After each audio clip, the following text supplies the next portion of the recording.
Bueno, primero que nada, muy buenos días aún. Vamos a proceder con la sección que me corresponde a mí, que es básicamente lo que tiene que ver con el comportamiento sísmico de tuberías enterradas, tuberías flexibles con mayor énfasis y con otro poco de detalle en lo que tiene que ver con tuberías eh, de PVC en comparación con las de polietileno. Lo vamos a hacer de una manera escalonada, como lo veremos ahora en el temario, ¿verdad? Básicamente vamos a tener una primera parte que son los conceptos básicos de sismología, un repaso rápido, efectos de los sismos que tienen en las obras civiles, efectos según sean obras puntuales o si son obras lineales o extendidas, tema que vamos a explicar a medida que vayamos desarrollándolo, ¿verdad? Hablaremos también un poco sobre lo que es interacción sobre estructura, tanto a nivel local como a nivel extendido, ¿verdad? Otro tema u otro concepto que estaremos empleando acá es el acoplamiento de los sistemas extendidos o lineales a las oscilaciones del suelo. Esto va a devenir precisamente de la diferencia de comportamiento de una superestructura y una estructura enterrada o infraestructura, lo que son las deformaciones transitorias y las deformaciones sostenidas en las tuberías instaladas y algunos testimoniales que tenemos acá sobre signos importantes en Centroamérica con nuestras tuberías. Como primer paso, entonces vamos aquí con lo que corresponde a lo que es los conceptos básicos de sismología, en donde lo que queremos es hacer un refrescamiento en cuanto a los diferentes tipos de ondas que hay, en cuanto a la forma en que se propagan, incluso también la generación misma del sismo, etcétera. Vamos a hacerlo en buena parte sobre una base descriptiva a medida que vamos avanzando, pero también vamos a tener el apoyo en una parte de un video tomado de un tercero para explicar rápidamente estos conceptos. Dentro de la temática que vamos a cubrir nosotros, entonces estaríamos con la composición. No estamos hablando de química o mecánica, sino más bien por tipos de capas que tiene la Tierra, ¿verdad? ¿Cuál es la dinámica que experimenta la corteza terrestre? Eh, el mecanismo de acumulación de energía y los modos en que se libera la energía, ver rápidamente la diferencia entre magnitud e intensidad de los sismos, que va a ser bastante importante para lo que tenemos que explicar más claramente al distinguir entre las diferentes clases de tuberías y luego lo que son las subclases de tuberías, ¿verdad? Junto con lo que corresponde a los tipos de ondas sísmicas que hay, las T, las S, las log y las Rayleigh, y cada una de ellas tiene un comportamiento distinto, siendo pues, que nosotros estamos acostumbrados a percibir el sismo básicamente como las sacudidas o las aceleraciones que se inducen. ¿Okay? Como primer punto, vale la pena hacer aquí una parada conceptual y entender qué es lo que interviene en la generación de los sismos, qué tan, vamos a ver, qué tan importante es la corteza terrestre, que por lo menos de manera usual o pensamos en que es una gran capa terrestre, una gran capa de material y que hacia el centro de la Tierra es donde está el magma y donde está el material que puede llevar a cabo las distorsiones en la capa estructural. Más sin embargo, perdón, hay un asunto importante aquí que considerar y es que la corteza terrestre, aquella sección a la que le podemos asociar módulo de elasticidad, en la que podemos perforar, etcétera, tiene solamente de 5 a 50 kilómetros de espesor. Y que si esto nosotros lo revisamos en función al diámetro total, vamos a ver que es lo que tenemos son 7 milésimas, 8 milésimas de lo que es la totalidad del diámetro del planeta Tierra. Y entonces aquí pues definitivamente entra una serie de consideraciones importantes, ¿verdad? Entre ellas el que aquí abajo de la misma, el manto superior que tiene de 360 a 405 kilómetros de espesor, básicamente lo que nos va a representar es una zona de transición entre estas áreas que se comportan más como un fluido caliente y esta que es una sección cuyo material es de un comportamiento levemente elástico cuando estamos cerca de la frontera y llegando a un comportamiento completamente plástico a medida de que profundizamos. Y entonces, de ahí nos va a surgir lo que corresponde a lo que es la dinámica de la corteza terrestre, en donde los terremotos, pues, aunque los llamamos fallas, cuidado si podemos más bien contemplar que se trata de puntos de confluencia de movimientos diferenciales de las placas y las subplacas que hayan, ¿verdad? Mismas que a su vez también van a ser producidas a causa de la deriva continental.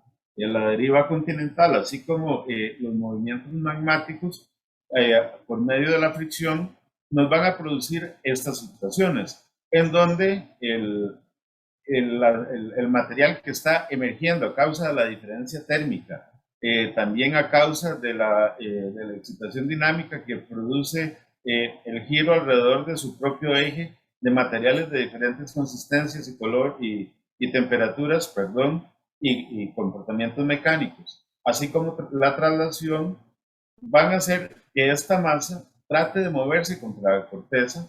Proporcionalmente la corteza es similar o un poco menos de lo que puede tener la cáscara de huevo de gallina, ¿verdad? Como para que hagamos una rápida comparación de por dónde andan estas diferencias. Esos movimientos lo que hacen a causa de la fricción mencionada es inducir a movimientos de estas capas que, dicho sea de paso, no se comportan como elementos infinitamente rígidos, sino que van a tener deformaciones mayoritariamente elásticas a causa precisamente de este material al moverse, de este al subir, de lo que suceda en esta placa externamente, etcétera. Y entonces generan lo que nosotros denominamos las fallas, ¿verdad? Que hay categorías macro de fallas, ¿verdad? Sin embargo, recordemos que adicional de las diferentes placas y fallas que nosotros tenemos, vamos a encontrarnos también con que estos plegamientos que veíamos acá se van a reflejar además como otros agrietamientos que se van a producir de manera localizada en diferentes lugares. Esa localización es bastante variable según la geomorfología y la historia del país, ¿verdad? En donde hay países que tienen una topografía bastante más accidentada y en esos pues toda Centroamérica está completa, perfectamente incluida en el grupo, ¿verdad?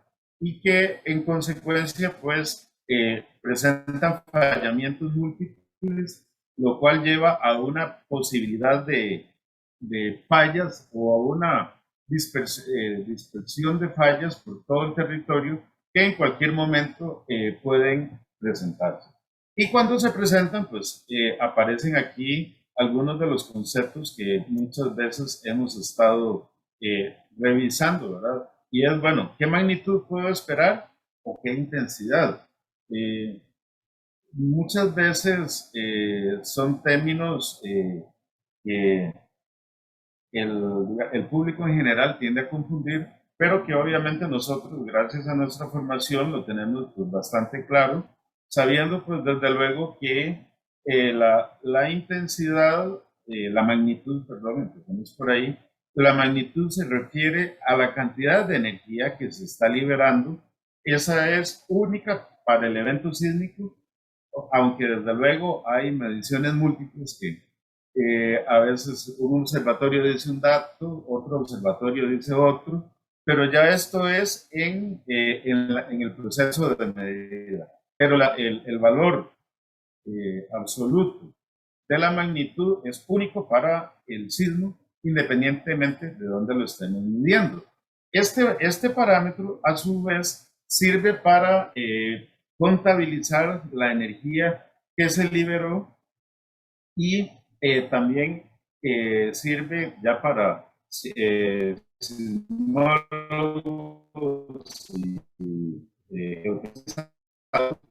para poder dar el efecto probable que podemos esperar en secciones cercanas, precisamente por la energía liberada y también por la deformación inducida por este movimiento.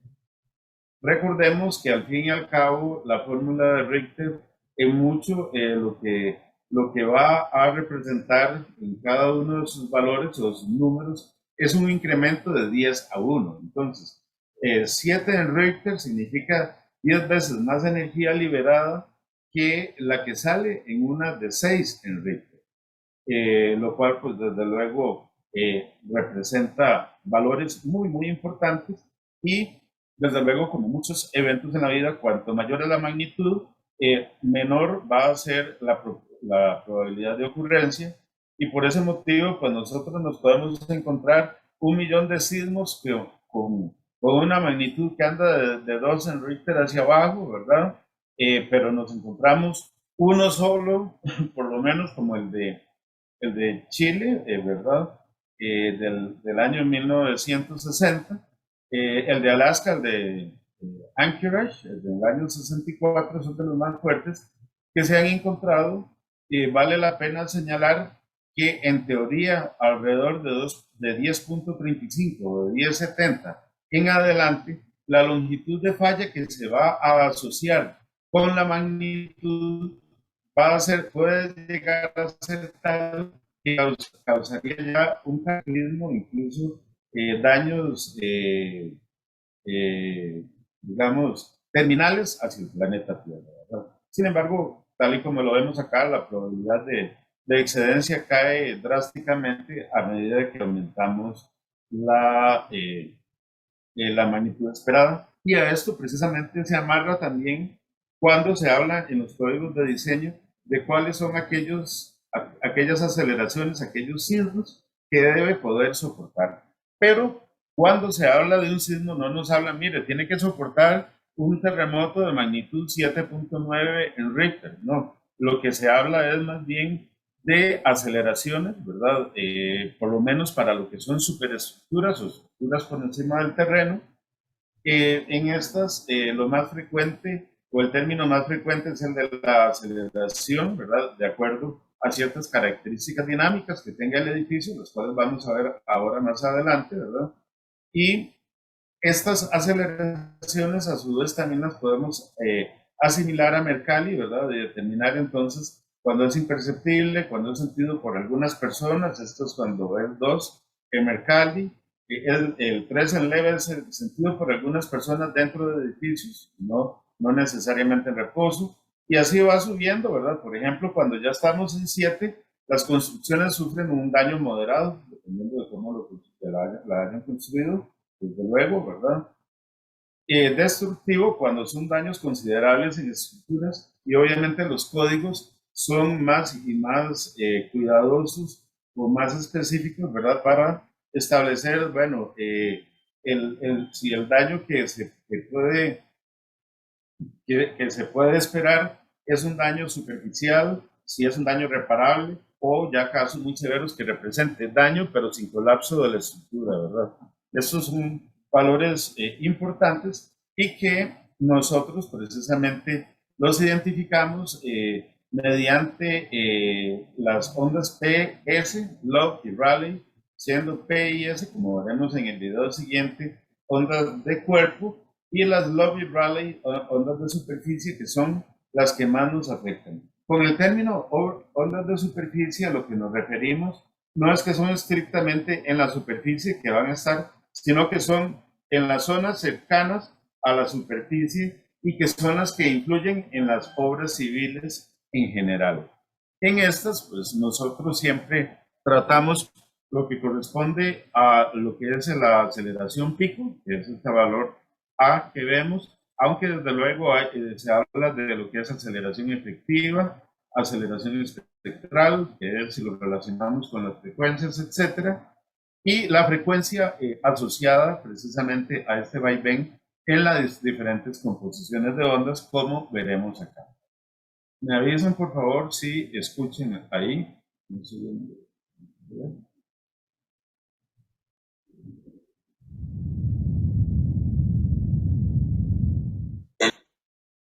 El movimiento que se produce en la superficie terrestre durante un terremoto se debe a una energía liberada a gran profundidad en el interior de la Tierra. Esta energía se transmite a la superficie a través de las llamadas ondas sísmicas. El estudio de los terremotos o sismos y de las ondas sísmicas se denomina sismología. Los terremotos se originan cuando las rocas situadas a gran profundidad se rompen de forma repentina como consecuencia de la presión a la que están sometidas o cuando se deslizan a lo largo de una falla. El punto en que se libera la energía se conoce como foco del terremoto. La energía del terremoto avanza desde el foco en forma de ondas internas. Existen dos tipos de ondas internas, esto es, transmitidas por el interior de la Tierra. La onda más rápida es la llamada onda P u onda primaria. Avanza a una velocidad de entre 4 y 7 kilómetros por segundo, dependiendo de la densidad de la roca que atraviesa. Una onda P es una onda de tipo compresivo. El material rocoso se comprime en la dirección de propagación de la onda y posteriormente se expande. Una onda P es similar a una onda que se propaga a través de un muelle. Las espiras se comprimen y se expanden en el sentido en que avanza la onda. El segundo tipo de onda interna se denomina onda S u onda secundaria. Se propaga a través de la roca a una velocidad de entre 2 y 5 kilómetros por segundo, aproximadamente la mitad de la velocidad a la que avanzan las ondas P. Una onda S es una onda transversal. El material rocoso situado en su trayectoria sube y baja o se mueve lateralmente de forma perpendicular a la dirección de propagación de la onda. Una onda S es similar a una onda que se propaga a lo largo de una cuerda. La onda avanza por la cuerda moviendo una parte de la cuerda hacia arriba y luego hacia abajo. Las ondas superficiales se propagan por la superficie terrestre a partir del epicentro, el punto de la superficie más próximo al foco del terremoto. Las ondas superficiales son más lentas que las ondas internas. Avanzan a una velocidad de entre 2 y 3 kilómetros por segundo. Pueden deformar la superficie terrestre además de causar daños en viviendas, edificios y otras estructuras. Existen dos tipos de ondas superficiales. Las ondas de Love provocan un movimiento de lado a lado perpendicular a su dirección de propagación. Pueden provocar daños al romper carreteras o tuberías. El segundo tipo de onda superficial se denomina onda de Rayleigh. Mueve la superficie terrestre en círculo, hacia arriba, hacia adelante, hacia abajo y hacia atrás. Puede provocar daños al desplazar los edificios de sus cimientos. En la mayor parte de los terremotos, los mayores destrozos se deben a las ondas superficiales que hacen que el suelo oscile en dirección vertical y hacia los lados al mismo tiempo. Ok, aquí pudimos ver entonces la clasificación de las ondas. Para efectos de tuberías enterradas es bastante importante los conceptos estos de la onda Love y de la onda Rayleigh, porque como veremos más adelante, lo que ocurre con la masa del suelo es más importante en una estructura enterrada que lo que ocurre con una estructura colocada por encima del nivel de la tierra o con una cimentación puntual, ¿verdad? Cuando hablamos de los efectos en las obras civiles, vamos a tener varios de ellos. A nivel de cimientos, habrán deformaciones que van a ser inducidas por el suelo y su movimiento. Este movimiento, a su vez, va a generar entonces aceleraciones en los diferentes componentes. Por ejemplo, en un edificio decimos que que dependiendo de la configuración de muros y columnas que tengamos nosotros y de los pesos de los entrepisos y su altura, así entonces va a depender la respuesta que vaya a dar el edificio ante el sismo, cuál va a ser su desplazamiento horizontal, cuál es el riesgo de que se exceda la resistencia, etcétera. Pero va a ser algo que va a ser función de esta señal que se está recibiendo. Y desde luego se evalúan los componentes secundarios, ¿verdad? Siempre es muy importante, aún si se trata de edificios, ver qué ocurre con la mobiliario, con sistemas de almacenamiento, sistemas de aprovisionamiento energético desde fluidos, etcétera, porque no basta con que el edificio soporte la sacudida, sino que tenemos que verificar que los elementos y los usuarios pues tengan un buen cuidado, ¿verdad? Aparece este otro tema, que es el deterioro por la ciclicidad de las oscilaciones. Esto es algo que es muy frecuentemente asociado con el agrietamiento en los nudos de vigas con columnas o en los agrietamientos dispersos que se producen en los muros de portante, ¿verdad? Pero que para estructuras subterráneas también existen. ¿Okay? Esto lo veremos luego con un poco más de detalle, pero sí aprovechar para señalar esta situación. Y está, desde luego, lo que corresponde a la excedencia en la capacidad estructural, que ya ahí es entonces la manera en que va a fallar un edificio o una estructura enterrada. Hay también deformaciones permanentes que pueden pertenecer al suelo o que pueden pertenecer a la estructura per se. Los daños en conexiones entre estructuras y elementos son también parte de los asuntos que deben ser evaluados, ¿verdad? Y tomados en cuenta a la hora de analizar o establecer los conceptos con los que vamos a analizar una estructura y la influencia que pueden tener ciertas prácticas para aumentar o disminuir estas situaciones.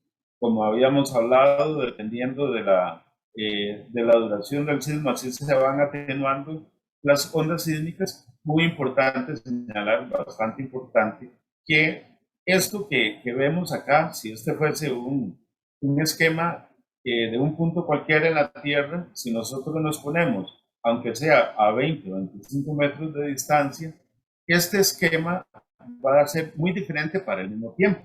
La mayoría de las veces esto es algo que se le hace caso omiso, puesto que se trabaja con estructuras puntuales, como ya casi vamos a verlo. Este es un concepto. Y el otro también que les pido tener aquí presente para los análisis que siguen es cuál la salida que podemos esperar de acuerdo al tipo de suelo que tengamos, puesto que este va a definir las frecuencias predominantes y a su vez también tiene que ver con los desplazamientos que se van a dar durante el sismo, que es el desplazamiento pico, y en algunos casos también se asociarán con desplazamientos permanentes que se pueden producir. Okay. Entonces, van a experimentar movimientos que se definen básicamente por la señal sísmica que llegó al terreno, ¿verdad? Y la forma en que oscila el resto de la estructura van a ser en conjunto, pero digamos con un cierto nivel de independencia hacia acá, los que determinen los esfuerzos y las deformaciones que van a ocurrir y en consecuencia poder nosotros determinar qué se hace con cada material. Pero cuando hablamos de obras subterráneas, el asunto empieza a cambiar, puesto que en una obra subterránea no está este tipo de oscilación casi que depende de un invertido, que es lo que ocurre con la mayoría de las obras sobre la superficie del terreno, sino que la obra enterrada debe acomodarse a los movimientos que sufre el terreno y que lo sufre tanto en un instante dado, en un punto dado, como en un mismo instante en dos puntos separados, así como también lo que vaya a interferir en la estructura subterránea, este movimiento, ¿verdad? Entonces, aquí vamos al tema de del desempeño de las obras puntuales subterráneas, que es lo que nos interesa, ¿verdad? Y también lineales. Las obras subterráneas, puntuales y lineales, sí, efectivamente. Las obras puntuales, ¿qué ocurre? Bueno, responden al movimiento que hay en una pequeña zona, como lo señalaba ahora, un punto X que estemos escogiendo nosotros, en donde se recibe la señal sísmica en ese punto, el edificio o el tanquecito subterráneo han de acomodarse a lo que ocurre ahí y nada más, independientemente de si a 20 metros el comportamiento es totalmente distinto, ¿verdad? Entonces, los patrones de oscilación van a ser poco variables a lo largo y ancho de la obra. Recordemos que las obras puntuales mayoritariamente tienen vigas y losas de fundación que ayudan también como promediadores de aceleración. Su buen desempeño entonces va a ser determinado por la capacidad de mantener la integridad ante esas oscilaciones o sacudidas del suelo, ¿verdad? Y las presiones que se vayan a presentar ahí, pero nada más. Cuando estamos hablando de estructuras lineales o estructuras extendidas, ¿verdad? Así como aquellas planares muy amplias, ¿verdad? Por ejemplo, una megalosa, etcétera, o una central nuclear en donde los movimientos relativos pueden ser muy controlados. Aquí entonces se deben acomodar y contemplarse los patrones de movimiento, recordando que este punto se mueve distinto a este, etcétera, ¿verdad? Y entonces ya no es solo lo que es la aceleración, la velocidad y los desplazamientos que el sismo está produciendo, sino la manera en que van a variar estos a lo largo de la obra y en el tiempo, que es lo que recién señalábamos y que ya pronto vamos a ver más en detalle. Antes de pasar a esa parte, quisiera tomarme unos pocos minutos para que conversemos sobre lo que es la interacción suelo-estructura. No es un tema que sea de enorme importancia en los resultados finales, sino más bien en las condiciones locales que se deben interpretar cuando hablamos de estructuras subterráneas. Para el caso de los edificios, pues sí, es de muchísima importancia, ¿verdad? Vamos a ver. Okay. Hace cosa de unos 40 años, la gran mayoría de las obras civiles se diseñaban contemplando que la señal llegaba, el edificio la recibía, la procesaba y daba su respuesta.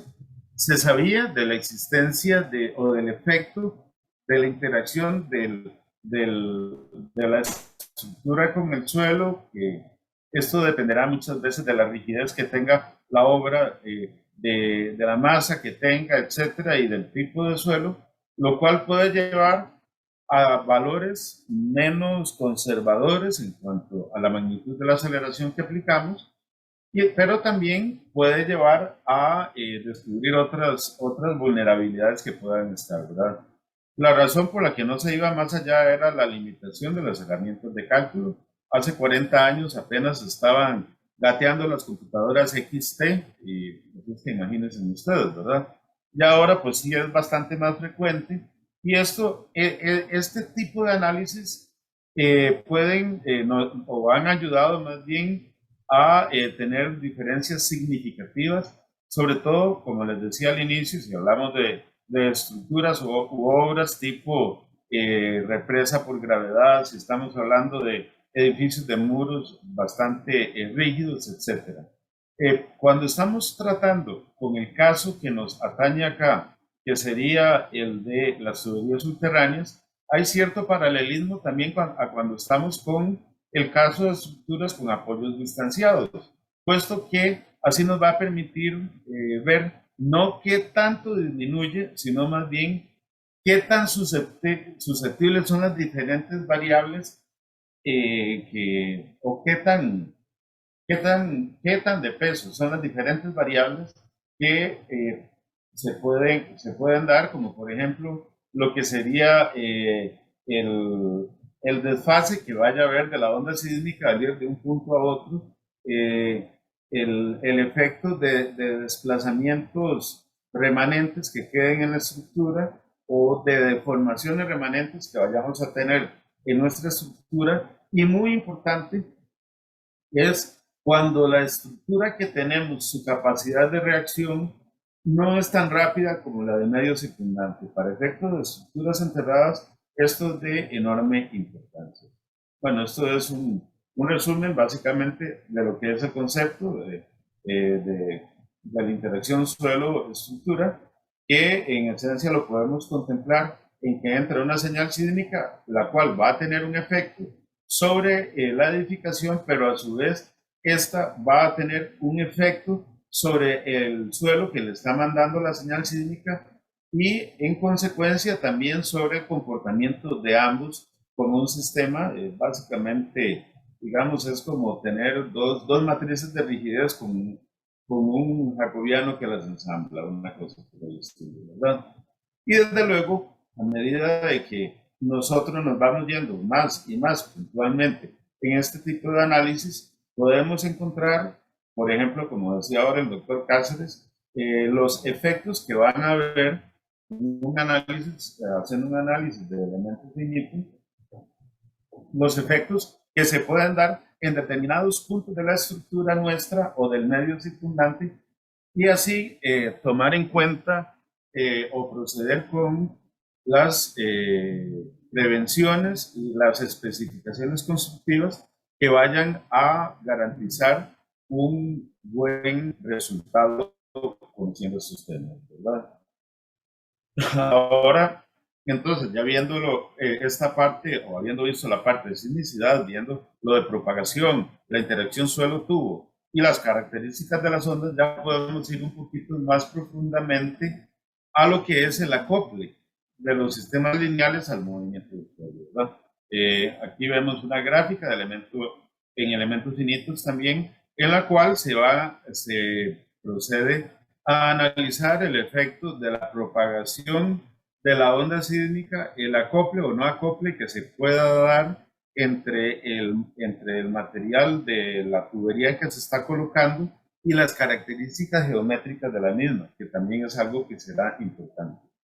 Sí, desde luego, conviene señalar a estas alturas que la mayoría de los códigos actualmente, pero no es que sea permanente, sino que es una tendencia que va en proceso a ser superada, se le da un enfoque muy localizado, lo cual significa que nos circunscribimos sobre todo a ver cómo se va a comportar una sección dada, entonces hacemos una sección típica del tubo y decimos, ok, ante el movimiento sísmico, nosotros vamos a evaluar qué pasa con la deformación que tenga el mismo, si hay riesgo de que la masa de suelo se vaya a movilizar demasiado, si va a existir un riesgo de flotación, como aquí lo podemos ver, ¿verdad?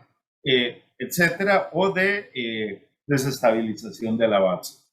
Señalo de una vez que esta manera de enfocarlo es muy válida, es muy importante y sirve también para poner en análisis muchas de ciertas frases que encuentra uno por personas o por compañías que en alguna manera quieren disminuir los costos de instalación o que quieren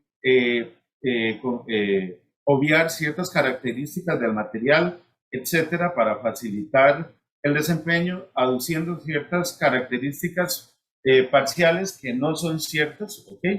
O que no son del todo ciertas, más aún cuando entramos a la parte dinámica, ¿verdad?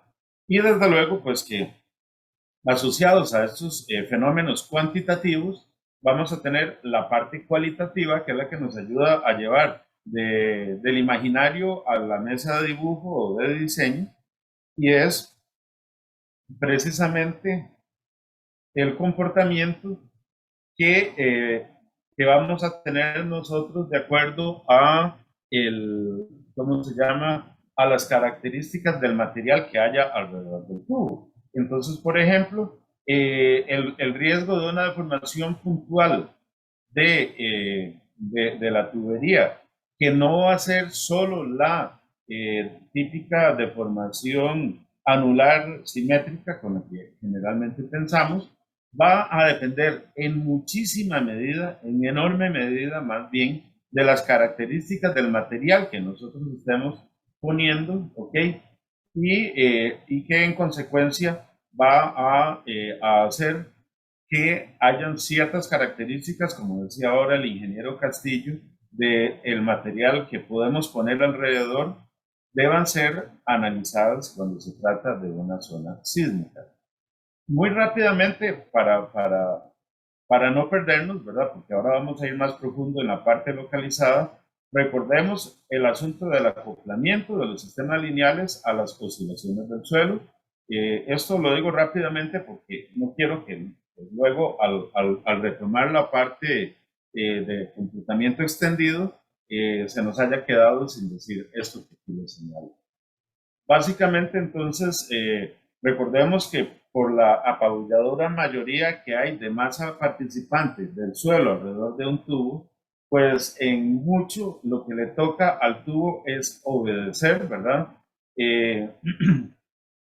Esta obediencia, que también vale para lo local, cuando hablamos de una sección cualesquiera, una sección preseleccionada, también es importante cuando estamos hablando ya de extendidos, de zonas extendidas, en donde la rigidez que pueda aportar el tubo y el comportamiento interactivo con la masa de suelo van a ser determinantes en los efectos que vayan a percibir, pero que también existen riesgos de que se produzcan fallas desde pequeña escala, mediana escala hasta gran escala, y que consecuentemente tenemos que incluir en el desempeño. Volviendo a la parte puntual, aquí entonces vamos a tomar este documento de análisis sísmico, bueno, va para muros de retención y desde luego para estructuras enterradas, rellenos y pendientes, ¿verdad? O taludes. Más sin embargo, nosotros nos estaríamos entrando a la parte de tuberías. En una tubería rígida, entonces, es importante que debe aportar la resistencia necesaria para de esa manera tener una interacción o un acomodo con lo que sucede con el material alrededor, pero que sabemos que no, vamos a ver, no se puede deformar de una manera congruente con lo que ocurre con el suelo, por lo cual entonces se van a generar esfuerzos de flexión, carga axial, cortante, etcétera, flexión, compresión, tensión, etcétera, ¿verdad? Que van a depender en mucho de las características de donde lo estamos instalando. De una manera relativamente micro, lo señalan acá pensando en tuberías cortas, por ejemplo, 1,25 m, en una tubería rígida, ¿verdad? Y los efectos pues que vamos a tener allí para, como veremos más adelante, tomar ciertas medidas, ¿verdad? Acá, en el caso de las tuberías flexibles, como hemos estado hablando, se necesita que pueda acomodarse. Eso es lo que nosotros requerimos a esas fuerzas sísmicas y en tiempo real. Esto es muy importante porque tendemos existe la tendencia a pensar de que como las oscilaciones sísmicas pueden ser 20 por segundo, 15 o 25 o 30, etcétera, que entonces basta y sobra con que no se rompa mientras viene el movimiento. Eso es algo que veremos un poquito más en detalle ahora. Ok, sino también tiene que ser en tiempo real, puesto que en 0,1 del tiempo, por decir algo, puede ser que la partícula o el material se esté desplazando con una aceleración de 0,25 g hacia la izquierda, pero resulta que 0,11 o 0,14 después se está queriendo desplazar con una aceleración de 0,33 g hacia la derecha. En ese cortísimo tiempo, si, por decirlo así, si se pierde el ritmo del desplazamiento de la masa de suelo, se empiezan a generar condiciones de fuerzas o de deformaciones remanentes, ¿verdad? Ok. El entorno de la tubería aquí es súper importante, puesto que si nos ponemos a verlo en detalle, imaginémonos que esto que vemos achurado corresponde a la zona excavada. Entonces, lo que ocurre de manera macro en todo el suelo va a atenuarse o más bien a acomodarse de una manera específica según las características que tenga este material que tengamos alrededor del tubo. ¿Okay? Tanto para cuando estamos con las ondas P, que hablábamos inicialmente, o si estamos hablando de las ondas log en su transmisión en las zonas cercanas a la superficie, en donde se estira y se encoge el, el tramo de tubería, ¿verdad? Precisamente por el ir y venir de estas ondas. E igual vamos a tener las ondas Rayleigh, que estas sí se caracterizaban por movimientos giratorios y de ascenso y de descenso que van a obligar a la tubería entonces a tener que acomodarse a esto. No podemos decir que es que vamos a colocar una tubería tan, pero tan rígida que va a dominar sobre el suelo. Esto no se logra. Podríamos tener, y hay tecnologías de utilizar pelotitos de polímero alrededor de las tuberías para un atenuador, un promediador, un disipador de movimientos diferenciales, ¿verdad? Pero no es lo que vamos a entrar a ver ahora o no es lo que estamos analizando ahora, ¿verdad? Pero al fin y al cabo, estas ondas, las Rayleigh, van a generar este tipo de excitaciones o desplazamientos, más bien a los cuales la tubería, según sus características, ha de buscar su mecanismo de acomodo y debe cumplirlo. Eso es muy importante, o sea, debe cumplirlo. ¿Por qué motivo? Bueno, cuando se habla de tuberías de concreto, por ejemplo, se dice, bueno, es que cada metro 25 hay una junta, o a veces cada 2,50 metros, y nosotros colocamos ahí un sello elástico, puede ser, hay algunos que son empaque de caucho, otros son más bien un material viscoso, y hay algunos casos extremos de una práctica que no es adecuada y no es congruente con lo que se necesita hacer, que es el utilizar mortero o pasta de pega para lo que llaman solaquear o llenar esas zonas, puesto que van a ser puntos en donde se deben disipar esas deformaciones que veníamos viendo que el suelo arrastra acá y que la teoría de concreto busca entregarla en el punto de conexión. También hay algo muy importante, ¿verdad? Aquí, y esto impera para los dos tipos de tubería, las rígidas y las flexibles, que es el efecto del material de empalme. Lo hemos mencionado en varias oportunidades ya. Cuanto más denso sea este material, cuanto más estable sea, el comportamiento va a ser más uniforme. En el caso de las tuberías de concreto, inclusive también le puede permitir digamos, una promediación con el suelo circundante más adecuada. Existe, como hablábamos al inicio, el movimiento el desplazamiento permanente del suelo, que pueden venir por fallas, asentamientos, que no necesariamente todo movimiento permanente representa falla, ¿okay?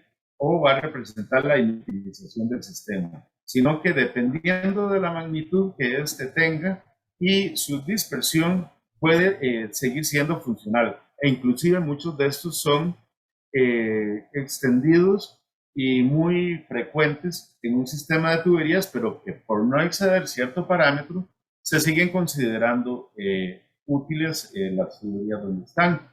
Y el TGD, que es el movimiento máximo que se va a dar en el suelo, que va a ser durante el sismo.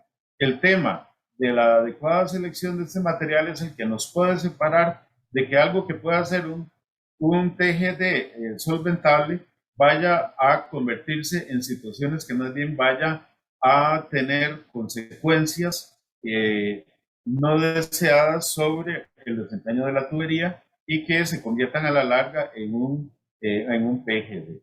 ¿Okay? Cuando estamos con las tuberías flexibles, entonces, volviendo al punto, tenemos varias configuraciones o varias situaciones que pueden darse dependiendo, desde luego, de las características del evento sísmico, del suelo en donde estaba, de la magnitud de las situaciones que se producen, ¿verdad? y de las características de nuestras tuberías. ¿Okay? Dentro de las flexibles, vamos a tener la tubería de metal corrugado, vamos a tener el polietileno de alta densidad, así como el PVC, ¿verdad? Estas, desde luego, tienen un comportamiento diferente al que va a tener la tubería rígida, que como ya hablábamos, va a depender sobre todo de lo que es resistencia a fricción, a cortante y a carga axial, sino que estas tuberías, las flexibles, deben vérselas con las tendencias a deformación que pueda haber en el suelo circundante. Y por este motivo es que la selección del material de entorno inmediato y de la cobertura cercana es importante, puesto que durante el sismo, querrámoslo o no, se van a presentar deformaciones que no son simétricas, que no son plenamente circulares, sino que dependiendo de cómo se venga propagando la onda, recordemos a Love y a Raleigh, ¿verdad? En sus propagaciones, puede ser que le esté atacando sesgada, puede ser que le está atacando sobre el eje mismo, etcétera.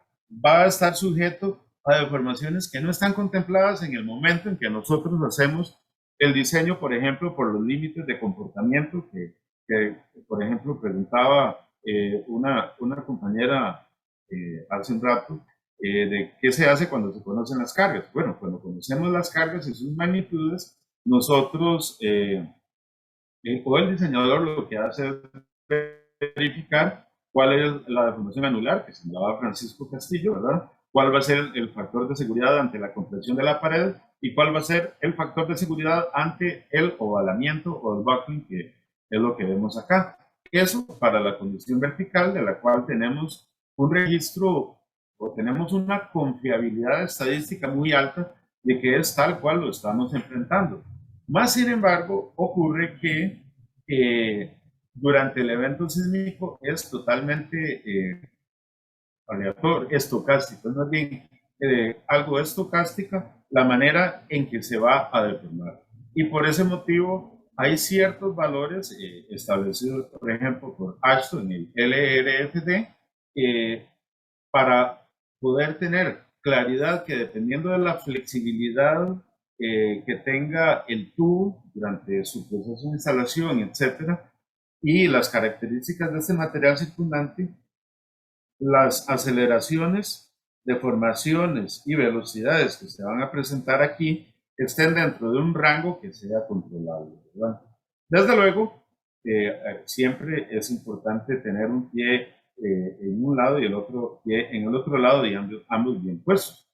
Porque una vez que empieza uno a conversar de esto, pues empiezan los temores o puede saltar la duda de, bueno, ok, es algo aleatorio y están diciéndome que esto es suficiente, que me está generando preocupación. Bueno, la preocupación debe ser extendida de una manera racional y no, o más bien convertirla a parámetros de análisis y diseño.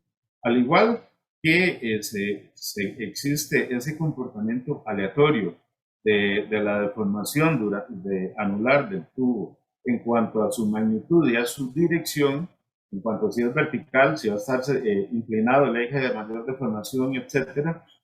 Todo esto también con las tuberías rígidas existe esos términos aleatorios y la magnitud del cortante o del flector que vaya a experimentar una sección dada como la que estamos viendo aquí de la tubería durante el evento sísmico es algo que no tenemos pleno conocimiento y entonces no podemos decir que si una tubería que no tiene acero de refuerzo está bien calculada para el efecto de las cargas verticales, sean por el prisma de terreno o en su efecto Marshall-Spangler y la distribución tipo bucinés de las presiones arriba aplicadas que van a ir atenuando, etcétera, que generan una composición de cargas predeterminada, no significa que como cumplimos eso nos va a cumplir el signo. No, porque se pueden presentar precisamente, recordemos de nuevo a este señor Raleigh que venga haciendo estos movimientos o longitudinalmente sobre el eje longitudinal de la tubería, nos van a producir patrones de esfuerzos que no son superpuestos ni contrarios a lo que hay acá, sino que pueden estar en cualquier ángulo con respecto al mismo, se van a superponer y van a requerir de mucha resistencia.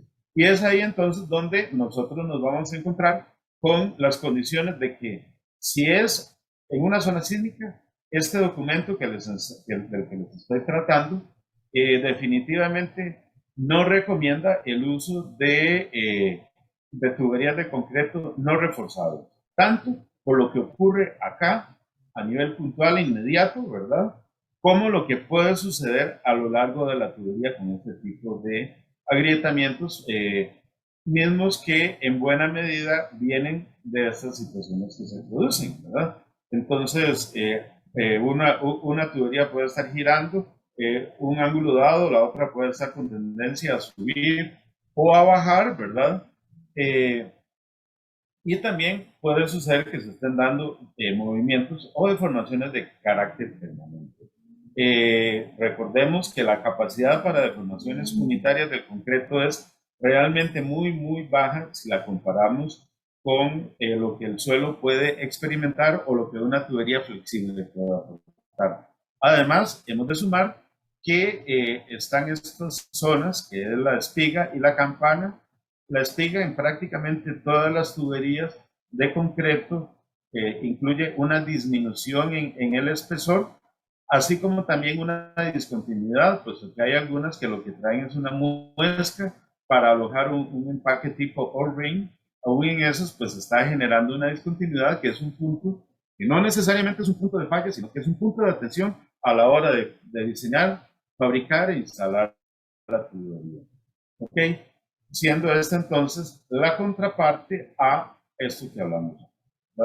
Desde luego, ahora que volvemos a lo que es la acumulación de compresión, si hay un desfase entre el comportamiento del suelo y el del tubo, o una compresión en las discontinuidades, pues se va a manifestar ya sea como un buckling, como un bandeo en la pared del tubo, ¿verdad? Como también puede presentarse en un movimiento relativo entre las juntas. Entonces, viene aquí igual la pregunta, ¿queremos una tubería continua? ¿Queremos una tubería seccionada? La tubería continua, si logra acoplarse adecuadamente a las condiciones del suelo, nos va a tener una respuesta muy favorable.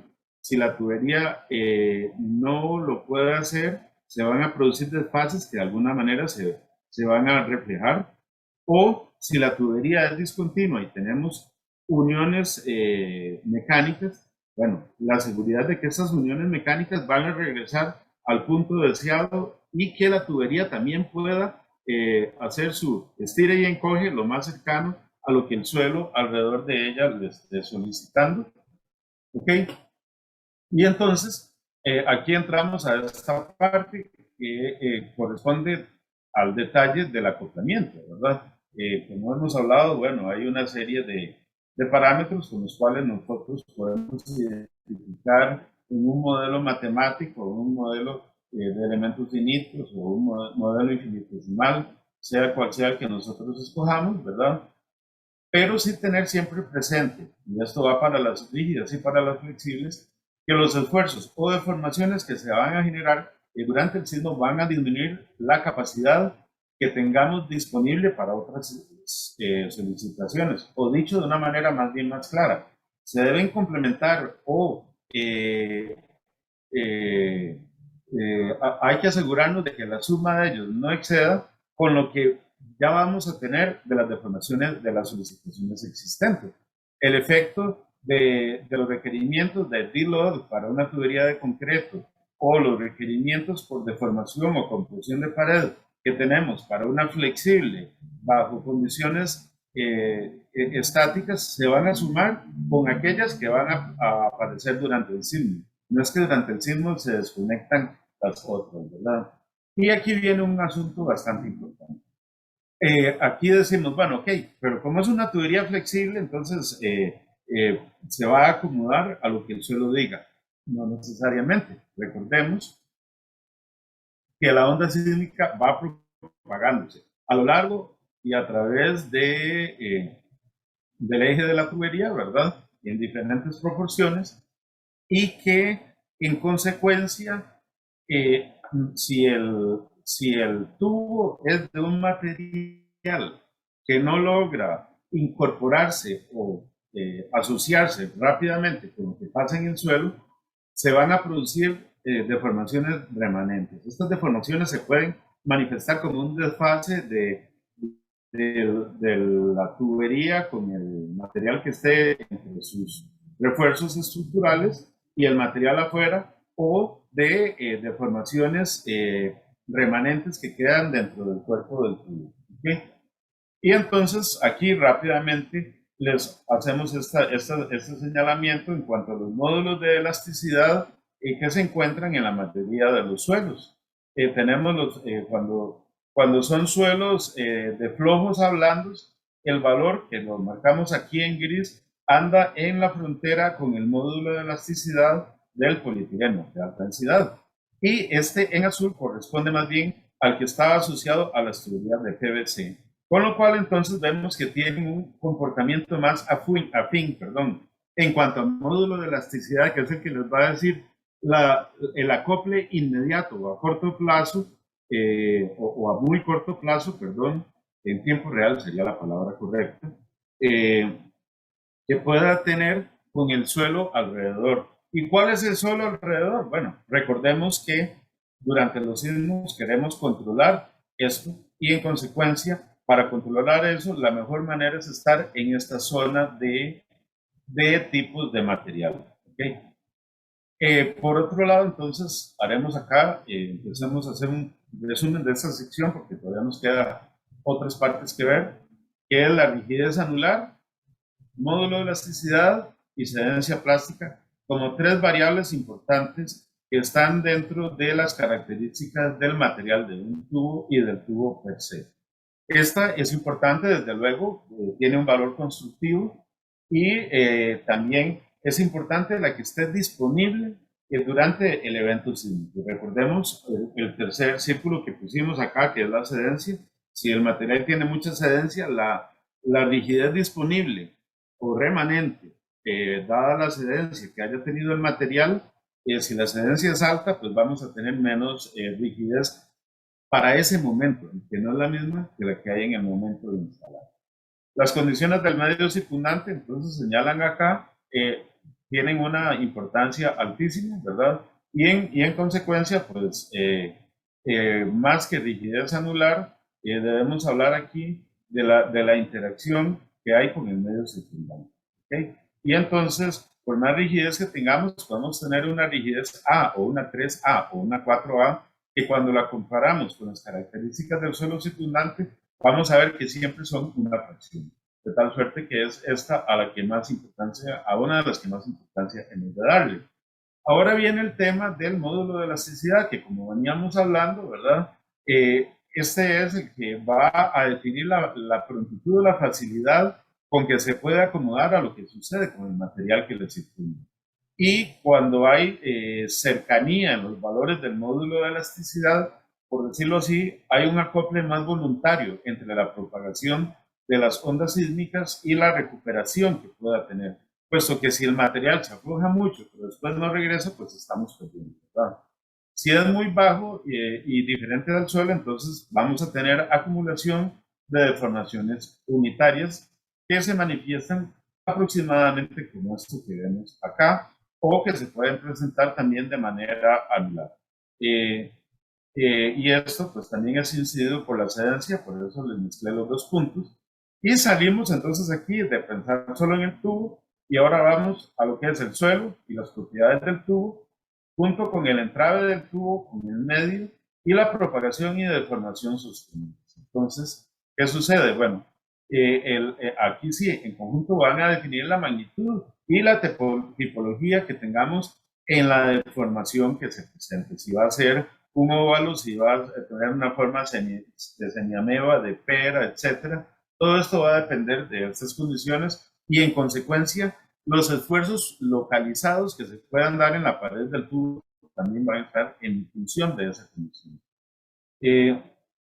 Desde luego, si tenemos masas de material de baja calidad, porque alguien dijo, mire, es que este tubo lo puede colocar con material tipo 3 bajamente densificado, con 4 altamente densificado, se pueden dar situaciones macro muy desagradables. Entre ellas está el levantamiento del tubo, que es algo que en algunos casos ocurre. El entrave del tubo con el medio, desde luego que al hablar de tuberías estructuradas, estamos claramente amarrados a que el material que se mete entre las corrugaciones o entre las telas de rigidización van a producir un amarre mayor. Y eso es bueno, puesto que ya sabemos que de por sí tiene que obedecer. Sin embargo, desde luego, acople que se dé gracias al módulo de elasticidad, ¿verdad? Eh, va a hacer que estas ondas, las Love y las Rayleigh, vayan a tener efectos no deseados si el desacople es mucho, puesto que puede quedar la tubería muy bien ópticamente, pero que hayan quedado deformaciones unitarias que a lo largo del tiempo van a producir fallas sostenidas, ¿verdad? Esta parte la voy a acelerar un poquito porque el tiempo se me hizo corto. Pero al fin y al cabo, sí es importante señalar esto. Una muestra suelta de un material puede ser deformado, puede ser golpeado, puede ser retorcido, etcétera, sin experimentar ruptura. Pero eso es una probeta suelta. O sea, si yo tengo esto aquí como un elemento suelto al que yo le aplico, aquí se ve así, yo le aplico deformaciones, no es lo mismo que si esto yo lo tengo sujeto a fuerzas axiales o de cortante y le empiezo a hacer esfuerzos adicionales, ¿verdad? Eso es muy distinto para no confundir entonces con el que un material se deforme con facilidad y decir que por eso lo hace muy amigo de las condiciones intestinales. ¿Ok?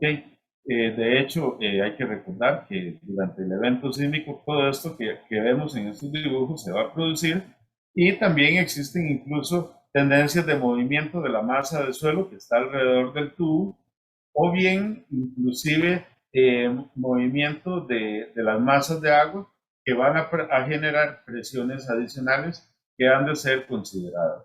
Y por eso la importancia de separar las deformaciones transitorias de las deformaciones sostenidas, ¿okay? Que pueden ser axiales o pueden ser transversales, como lo hemos hablado, ¿verdad? De acuerdo a cómo sea la onda sísmica que tengamos en preparación. Ahora vamos a tomarnos los últimos 6 minutos que nos quedan para hablar de las experiencias, algunas experiencias, en realidad hay bastante más, que hemos tenido tanto en El Salvador como en Costa Rica, de eventos macro que se han producido, ¿verdad? En el caso de El Salvador están los sismos del 13 de enero del 2001 y un mes después, perdón, el 13 de febrero del 2001. El del 13 de enero, si no me equivoco, sí lo sentimos en Costa Rica y se sintió de moderado a alto, lo cual indica que fue un sismo muy importante. Y de ahí precisamente la importancia de estos documentos compartidos muy gentilmente por el ingeniero Francisco Castillo para que me tocara a mí conversarles rápidamente sobre los mismos. Aquí viene la fecha en que se presentaron ambos, el primero con un 7.6 de Richter, un epicentro a 55 kilómetros de la costa salvadoreña. Esto pues 7.6 en Richter significa una magnitud muy importante. La intensidad fue fuerte, bastante fuerte, pero no tanto como la que ocurrió con el segundo, ¿verdad? En la población de San Pedro Norualco, el cual fue 6.1 en Richter, pero con solo 8 kilómetros de profundidad, lo que definitivamente dispara la intensidad del sismo en San Salvador o en El Salvador en general. Ellos contrataron, o sea, Durman El Salvador contrató a la empresa ICIA SA de capital variable, la cual efectuó la evaluación de los proyectos Madre Selva, Santori, Palmira y Alcázar de Zaragoza. Aquí vemos el sumario de las características de este. La inspección número 1 en la urbanización Madre Selva se encuentran con que hay 1.200 metros de tubería de 1,50 m, o sea, 60 pulgadas de diámetro, ¿verdad? En la cual también vamos a tener estructuras de inspección compuestas por pozos construidos en sitio, de mampostería y concreto, rellenos sobre la corona y recubrimientos superficiales de pavimentos, etcétera. Todo esto nos indica de que hay una serie de interacciones, no solo la tubería como un elemento aislado en una masa de terreno, sino una serie de condiciones de sitio importantes, ¿verdad? El sismo ocurrió 7 años después de que se instaló la tubería. El otro caso corresponde al de Santorini, el cual son más de 75 metros, de 1,50 m de diámetro, el cual tenía 3 metros 3 años de instalado, perdón.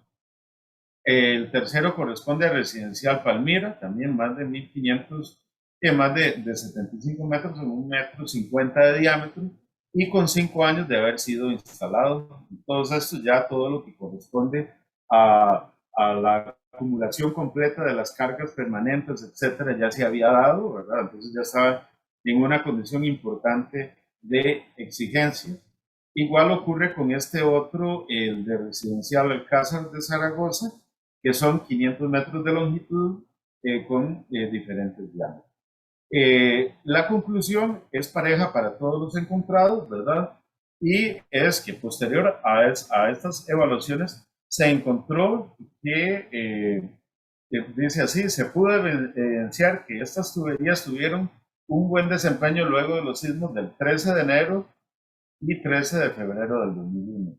Adicionalmente, se tomaron medidas de diámetro interno muy importantes, por lo que yo les hablaba de las distorsiones que sufre. Imagínense ustedes, bueno, no conseguí, no busqué, sí, no conseguí el dato de la aceleración pico, pero ahora vamos a hacer una comparación con un evento de Costa Rica, pero al fin y al cabo las aceleraciones pico han de haber sido altísimas y esas distorsiones de las que hablamos que se produjeron por la propagación de la onda sísmica fueron adecuadamente resueltas, por decirlo así, por el conjunto suelo-tubería, ¿verdad? Adicionalmente, se observaron las intersecciones de la tubería flexible con las obras grises y no se aprecian señales de fallas por cortante o flexión en el tubo mismo, lo cual es un excelente indicador del acople sísmico dinámico que estábamos conversando minutos atrás, ¿verdad? Y entonces dice, finalmente se puede concluir que las tuberías flexibles tipo RIBLOC presentaron un buen desempeño, soportando las fuertes oscilaciones sísmicas que sacudieron gran parte del territorio nacional y particularmente el área metropolitana del San Salvador. ¿Okay? Aquí vienen fotografías de las mismas, esas son después del terremoto, con excelente desempeño. ¿Okay? Y aquí, para tomar, bueno, voy a robarme un par de minutos, a ver si me lo permiten. Si no, pues ahí verán cuando me desconectan el audio. Que son los eventos del 08 de enero del 2009 en Cinchona y el de Samara el 5 de septiembre del 2012. El de Cinchona es uno de los más severos que hemos encontrado. También fue de 6.4, 6.5 en Richter. En línea recta puede estar a unos 15 kilómetros de San José, perdón, un segundito para quitar este aviso aquí, del centro de San José, presentando estas condiciones de aceleración. Aquí ven ustedes donde está Alajuela, San José, con aceleraciones o condiciones de 7, de 8 y 7 y 6 para la excitación sísmica, como lo vemos acá, pero sobre todo en la zona inmediata acá está Cariblanco. Cariblanco es una población en donde hay un proyecto hidroeléctrico del cual les vamos a hablar y que a 60 metros de donde teníamos una instalación se presentaron aceleraciones picos de 1.20 G, o sea, algo que hace unos años se consideraba imposible de alcanzar. Aquí vemos el nivel de daños que causó en carreteras, ¿verdad?